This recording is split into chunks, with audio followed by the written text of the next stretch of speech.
Palestine വിഷയത്തോട് സതീശനുള്ള ഒരു അവജ്ഞ കാണണം. വെറുതെ പറയുന്നതല്ല, ദൃശ്യസഹിതം തന്നെ നിങ്ങളെ അത് ബോധ്യപ്പെടുത്തണം. കഴിഞ്ഞ ദിവസമാണ് മുഖ്യമന്ത്രി ഇസ്രയേലിനെതിരെ ഒരു ശക്തമായിട്ടുള്ള പ്രതികരണം നടത്തിയത്. ഇസ്രയേൽ ഒരു തെമ്മാടി രാജ്യമാണെന്ന് അദ്ദേഹം പറഞ്ഞതിന് പിന്നാലെ ഈ വിഷയത്തെക്കുറിച്ച് സതീശന്റെ ഒരു പ്രതികരണം പുറത്തു വന്നു. സതീശന് ആ വിഷയത്തോടുള്ള അവജ്ഞയും, അല്ലെങ്കിൽ പലസ്തീൻ വിഷയം എന്ന് പറഞ്ഞാൽ സതീശൻ എങ്ങനെയാണ് ഉള്ളാലെ പരിഗണിക്കുന്നു എന്നതിന്റെ തെളിവാണ് ഈ വാചകം. പാലസ്തീനായിട്ട് ഇറങ്ങിയിരിക്കുകയാണ്. കേട്ടില്ലേ? പലസ്തീൻ എടുത്തുകൊണ്ട് വന്നിരിക്കുന്നു. ഇത്രയും നീറുന്ന പ്രശ്നങ്ങൾ നടക്കുന്ന സന്ദർഭത്തിൽ മുഖ്യമന്ത്രി ആ വിഷയത്തെക്കുറിച്ച് പ്രതികരിച്ചത് കേട്ടിട്ട് പലസ്തീന് എടുത്തുകൊണ്ട് വന്നിരിക്കുന്നു.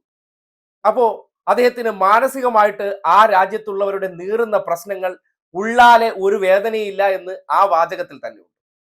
എന്നിട്ട് മുഖ്യമന്ത്രി പറഞ്ഞ വാചകത്തെ മറികടക്കാൻ, അല്ലെങ്കിൽ അദ്ദേഹം കഴിഞ്ഞ ദിവസം പറഞ്ഞ ആ സ്റ്റേറ്റ്മെന്റിനെ റദ്ദാക്കി കളയാൻ വേണ്ടി ഇദ്ദേഹം പിന്നെയും ആവർത്തിച്ചൊരു കാര്യമുണ്ട്. പാലസ്തീനായിട്ട് ഇറങ്ങിയിരിക്കുകയാണ്. കഴിഞ്ഞ പാർലമെന്റ് ഇലക്ഷനിലാണ് CAA കുറിച്ചും പാലസ്തീനെ കുറിച്ചും പറഞ്ഞത്.